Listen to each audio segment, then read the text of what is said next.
So again, another question that's often asked is, again, this kind of builds off an earlier video where we talked about productivity, and balancing the schedule. But a big part of that I alluded to was the empowerment and delegation. And that's always a tough thing. And specifically, I've been asked, well, what have you delegated? And I think there's a lot. I mean, I could probably spend, 100 videos or more of all the different tasks that have been delegated over the years here at AFT. But I think more importantly, some specific examples, for a long time, being a small company, right, the hiring went through me. So I'm interviewing, new candidates. They're interviewing with me.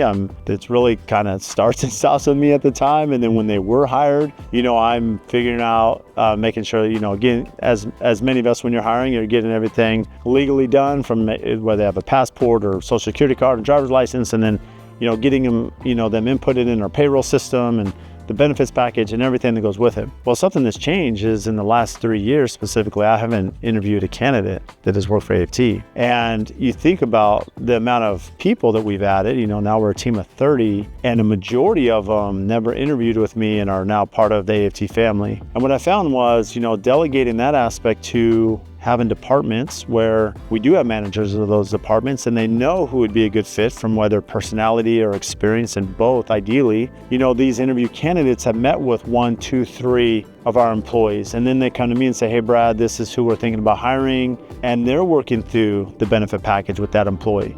And furthermore, they're doing all the hiring paperwork, to get them enrolled in the system. And I think one funny story about this, I was speaking at a conference in Minnesota, and this was last year in 2024. And as I'm standing there, I get a text message from my director of construction. He says, hey Brad, by the way, we hired a superintendent. This is his name. He starts tomorrow, and here's all the background info. And I was here with a group of builders, and I said, well, I didn't know we were hiring a superintendent. We just did. So that's news to me. He starts tomorrow. This is a name, and I haven't met him yet.